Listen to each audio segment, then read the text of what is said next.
Que a boa mão de Deus seja com você. Sou o professor Rogério de Souza, junto com o Instituto Supera. Vamos falar sobre batalha espiritual. É uma batalha espiritual ou é a valorização dos demônios? É muito comum nós vemos aí ministérios focados na libertação, né? Na expulsão de demônios, no exorcismo. E as pessoas são levadas para esses movimentos e ali passam a vida inteira em busca de uma libertação que acaba não acontecendo. E por quê? Porque é retirado do contexto. Existe um contexto para a guerra contra os demônios. Quem faz a declaração de guerra somos nós. Nós, os cristãos, recebemos da parte do Senhor Jesus autoridade para expulsar os demônios. Portanto, quando o evangelho é pregado, imediatamente o reino de Deus é anunciado. E a chegada do reino de Deus é um impacto contra o reino das trevas. Os demônios estão atuando para afastar as pessoas do pleno conhecimento da verdade, impedindo inclusive que eles cheguem ao conhecimento do evangelho, impedindo inclusive que os pregadores progridam na pregação. O apóstolo Paulo, escrevendo aos romanos, ele diz que muitas vezes ele propôs ir ter com os romanos, mas Satanás, com as suas ardilosidades, as suas estratégias, estava impedindo a chegada do apóstolo. O mesmo apóstolo Paulo, ele escrevendo aos Efésios, falou que os demônios eles se dividem em principados, potestades, príncipe das trevas, que estão alocados nos lugares celestiais, isto é, nos ares. Na carta aos Colossenses, Paulo falou: esses são espíritos do ar que operam nos filhos da desobediência. O Senhor Jesus, logo no início do seu ministério, foi ao deserto e venceu Satanás. Diz o Evangelho de Lucas que Satanás ele se afastou de Cristo, esperando o momento oportuno para atacar o Senhor.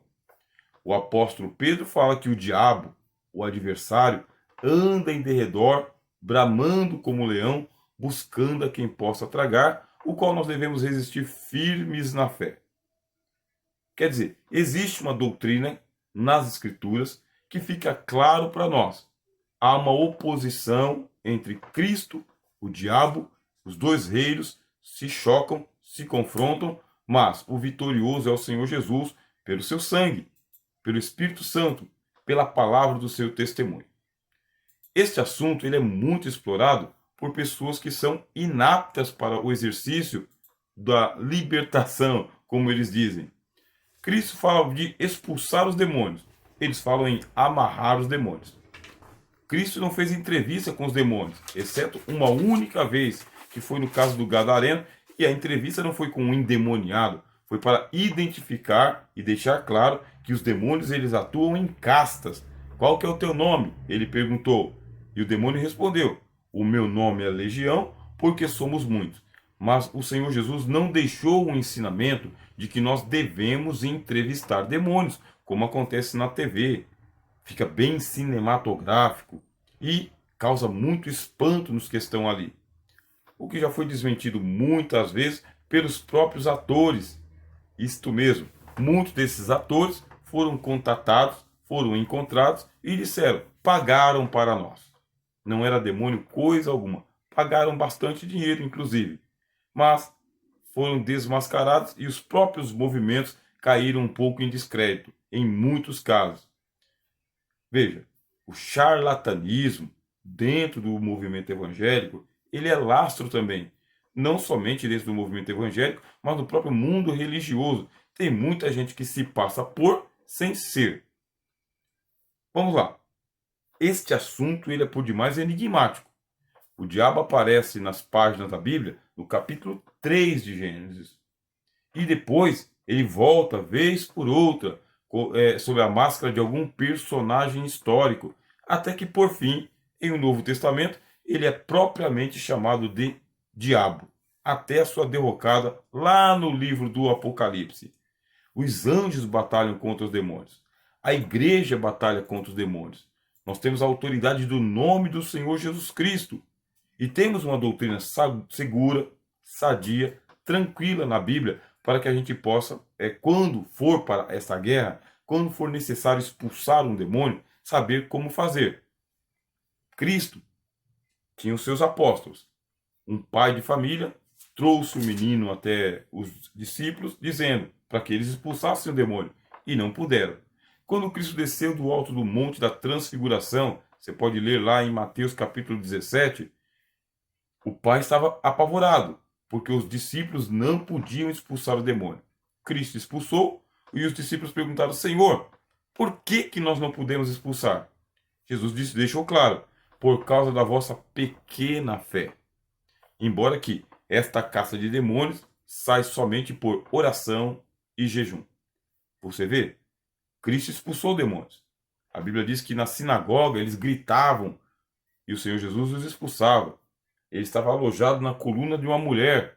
Jesus também o expulsou. E inúmeras outras vezes. Mas não é o foco do Evangelho. Não é o centro do Evangelho dar ibope ao diabo. Ele atua sorrateiramente, disfarçadamente, mas já está vencido. Cristo disse: agora será expulso o príncipe desse mundo e não será mais príncipe coisa nenhuma. Ele tem que atuar à distância. Ora, o que nós aprendemos pelo contexto das Escrituras? Que o diabo ele pode agir de três maneiras. A primeira maneira, ele pode agir obsessivamente. Um espírito obsessor. Ele causa na pessoa uma obsessão, quer dizer, por causa que o próprio demônio ele é obcecado em possuir aquela alma. Ele vai cercando a vida daquela pessoa, colocando um vício, uma mania, um desejo ardente. Mas ele está do lado de fora. Ele pode agir opressivamente. Nesse caso, ele não vem só. Ele cerca toda a vida da pessoa, deixando a pessoa em estado de depressão, tristeza, hipocondria, pavor e angústia severa. Mas é apenas a opressão. Agora o diabo pode possuir, quer dizer, entrar na pessoa e morar na pessoa. Em todo caso, o que diz a Bíblia? Seja por obsessão, opressão ou possessão, expulsai os demônios. Do jeito que nós oramos pela cura das enfermidades, para que o doente fique livre da enfermidade, também temos autoridade para mandar o diabo embora. Expulsá-lo é a palavra bíblica. Expulsá-lo significa tira e joga para baixo. Esse é o termo grego. Você tira da pessoa e coloca ele para baixo, em direção ao abismo. Ponto. Sem entrevistas, sem ibope, sem luzes, sem glamoures para ele. Agora, precisa conhecer a palavra de Deus. Bem conhecer a palavra de Deus. Aqui no nosso livro texto você vai ver diferentes reações à frente à batalha espiritual. A reação da incredulidade, porque tem muita gente que não acredita na existência dos demônios, isso por causa do ceticismo. Então, o ceticismo faz as pessoas desacreditarem da existência do mundo espiritual. Céu, inferno, anjos, demônios, nada disso. Tudo não passa do imaginário popular. Não acreditam. Segundo, a reação da indiferença. Como eu não sei se é demônio ou se não é demônio, como não tenho autoridade para expulsar e nem para invocar, então, para mim, tanto faz quanto tanto fez. Só ouve da orelha para fora. São totalmente indiferentes. A reação do fascínio. Pessoas que realmente acreditam que o demônio está presente em tudo. Nomes, cores, dias da semana, alimentos. E aí fica fascinado e fissurado por esse mundo, investigando tudo. Tudo. Realmente eu tenho a dizer para você que dos assuntos mais vasculhados pelo YouTube diz respeito à existência e à ação de demônios na vida diária das pessoas. A realidade da batalha espiritual. A Bíblia expõe a batalha, realmente está escrito que nós estamos em guerra. Mas quem está invadindo o espaço de quem? Nós, a igreja. As portas do inferno não prevalecerão. A gente entra num lugar e expulsa o demônio. A igreja vem trazer o reino de Deus. Esse território que foi invadido pelos demônios, tomado pelos demônios, usurpado pelos demônios. É uma realidade em nosso contexto, isto é uma realidade universal. É só você andar pelo mundo das religiões e perceber a ação desses demônios por trás dos ídolos, dos deuses que ali são adorados. A identidade deles, quer dizer, é o contexto diário, impulsionando as pessoas para uma vida de pecados. Uma realidade na experiência pessoal, quer dizer, não é um mundo lá fora, porque nós também sofremos o ataque do diabo. E aí ele está fazendo o quê? Procurando quem possa tragar, é o que diz a Bíblia. Bom, com tudo isso, temos que tomar cuidado com a valorização dos demônios. Preocupação na liturgia do culto. Quer dizer, a liturgia é para o serviço de adoração a Deus. Caso venha se manifestar algum demônio, é o que acontecia quando Cristo pregava, quando Paulo pregava, quando Pedro pregava. Caso venha acontecer a manifestação de um demônio, colocando desordem na casa de Deus, ou chamando a atenção para si, mediante o dom de discernimento e a autoridade do nome de Jesus, o demônio deve ser mandado embora. Tá bem? Perguntas que merecem respostas. Pode um cristão ser possesso? Não, não pode. Aquele que é nascido de Deus, o maligno não lhe toca. Eu disse aqui anteriormente, o diabo atua também à distância, pela obsessão e pela opressão, e por último, pela possessão.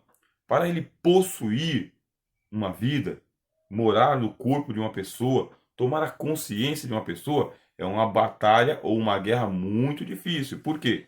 Porque o espírito humano possui uma resistência natural à invasão dos demônios. Saiba disso.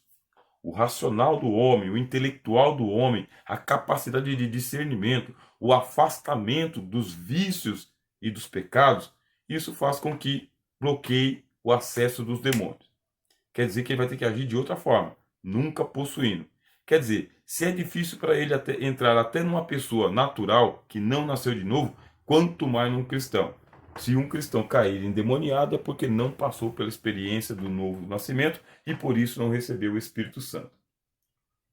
O que é uma opressão maligna? Deixa eu ler para você aqui. A palavra opressão significa ato de oprimir, carregar com peso, apertar, comprimir, afligir. São essas atitudes do inimigo em relação aos crentes. Então você percebe de que se a tua vida ou a vida de alguém começou a sair da curva, sair do eixo, sair das mãos daquela pessoa que já é controlado pelo Espírito Santo, pode ter certeza que há uma ação diabólica extra além do fator mundo. Tá bom? Como expulsar demônios? Em nome de Jesus, sem espetáculo. Com autoridade, com fé na palavra de Deus, mande-o embora. Existem rituais de exorcismo, mas o Evangelho não ensina a fazer nenhum ritual. Lá no Velho Testamento, o pessoal usa a mão disso aí, principalmente nos livros apócrifos. Em o Novo Testamento, não. Em meu nome expulsarão os demônios. Ficou claro? Assim espero. Chegou o momento de nós falarmos um pouco sobre a renovação carismática que aconteceu dentro do seio do catolicismo. Católicos passaram a frequentar as reuniões pentecostais, participar de seminários que eram realizados dentro do pentecostalismo, ler vários livros de vários evangelistas e começaram também a acreditar na evidência do falar em línguas estranhas como sinal de batismo com o Espírito Santo. Frequentando as reuniões evangélicas, admitem, foram batizados com o Espírito Santo, mas não saíram do catolicismo. Muito pelo contrário, continuaram frequentando as suas paróquias, envolvendo outros católicos em reuniões de piedade, criaram comunidades eclesiais e assim surgiu o movimento da renovação carismática.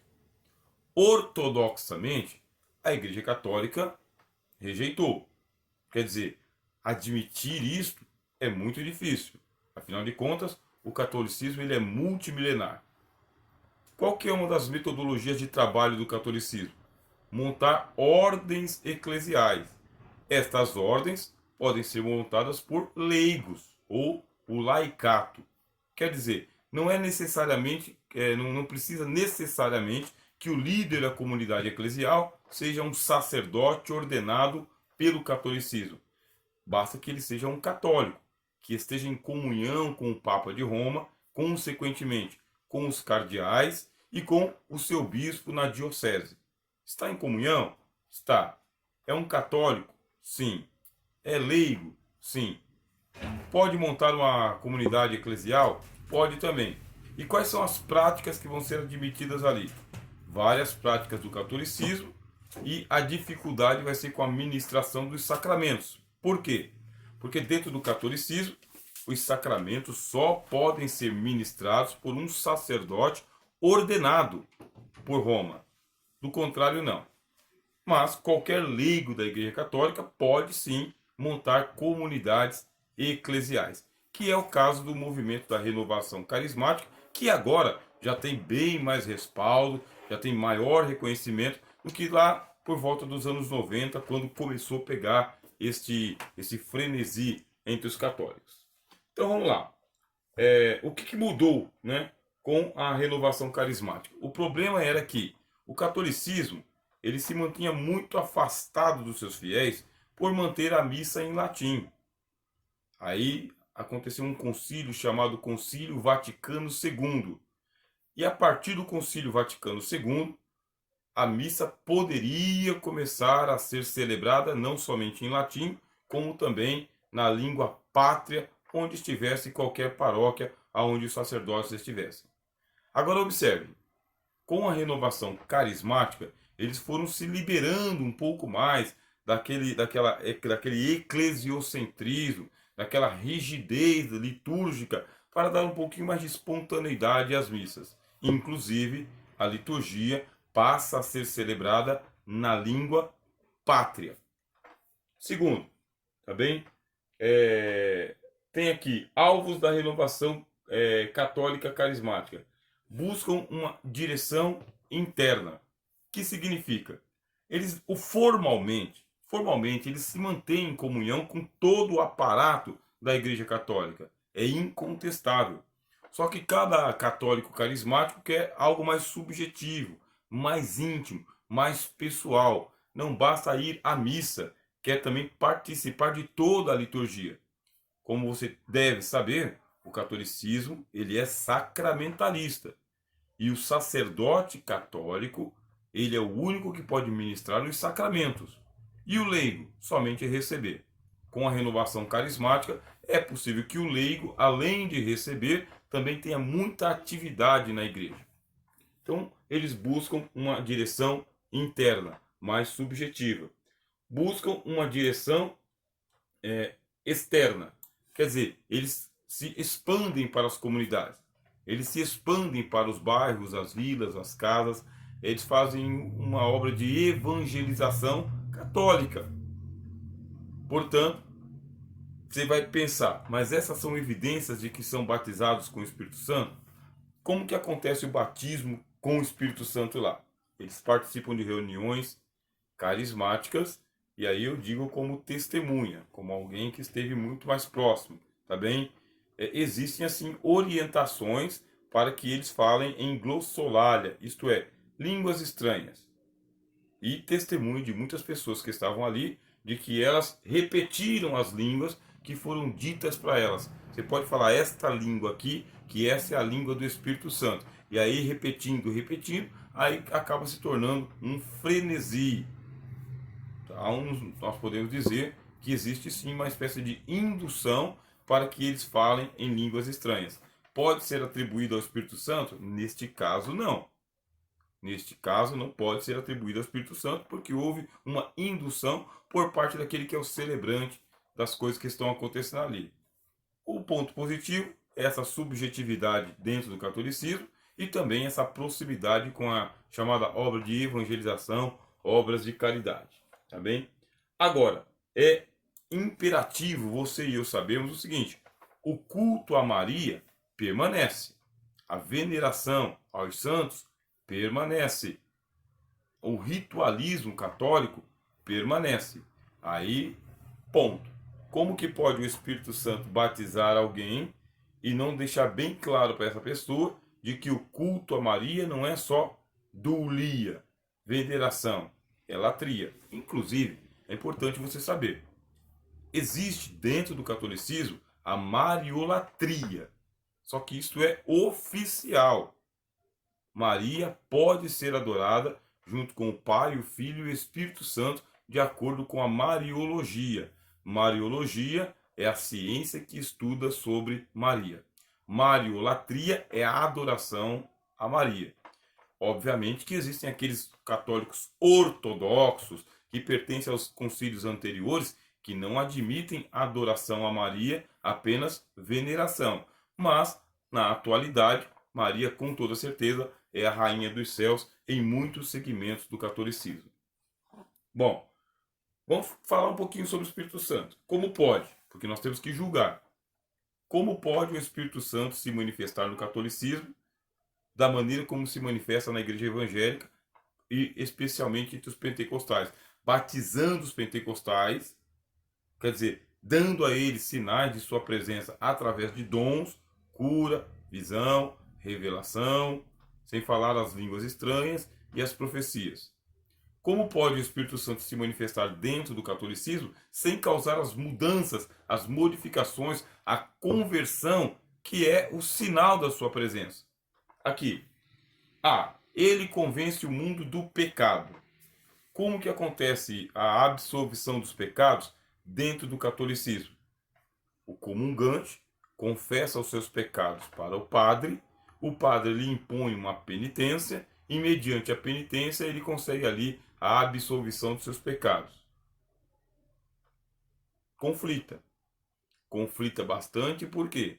Porque é o Espírito Santo quem convence o homem do pecado, da justiça e do juízo.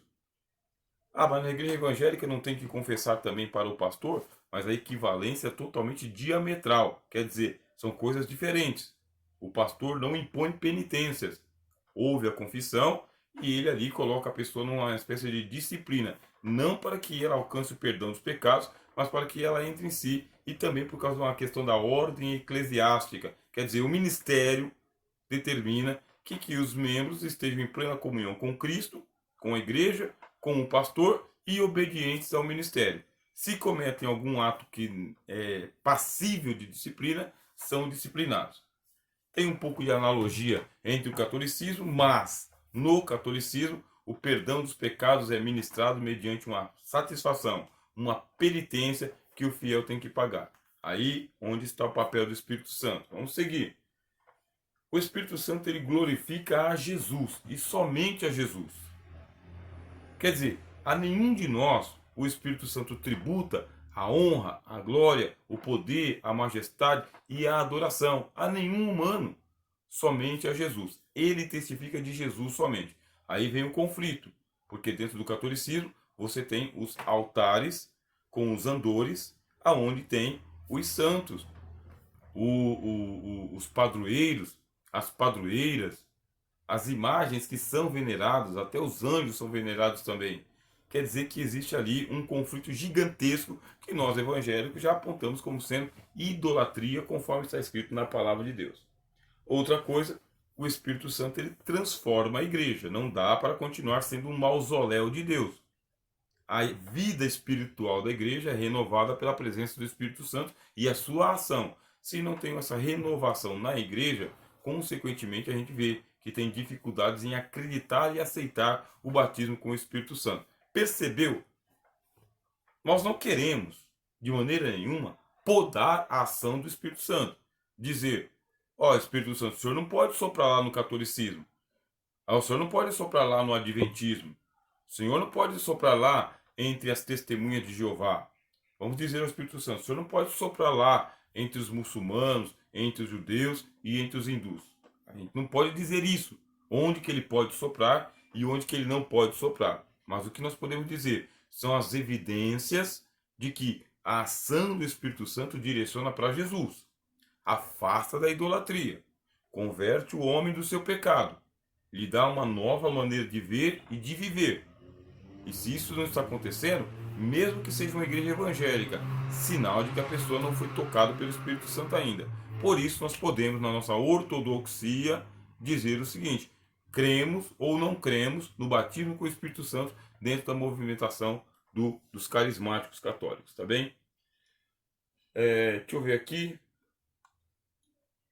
Bom, é isso, tá bem? Você vê aqui no nosso livro-texto, fala ainda sobre a verdadeira renovação. A renovação traz consciência do pecado, nos afasta de práticas pecaminosas e a verdadeira renovação ela é cristocêntrica e não eclesiocêntrica. Tem aqui alguns exercícios para você fazer também. Cite um versículo sobre a maldição hereditária, que é aquele ponto anterior que nós falamos, sobre demonologia. Escreva com suas palavras: o ímpio pode receber o batismo com o Espírito Santo. E esse aqui é um exercício particular para você. Na próxima aula, nós vamos falar, por fim, tá bem? Nessa matéria aqui, sobre a importância da apologética da ortodoxia em contraste com a heresia. Sou o professor Rogério de Souza, junto com o Instituto Supera.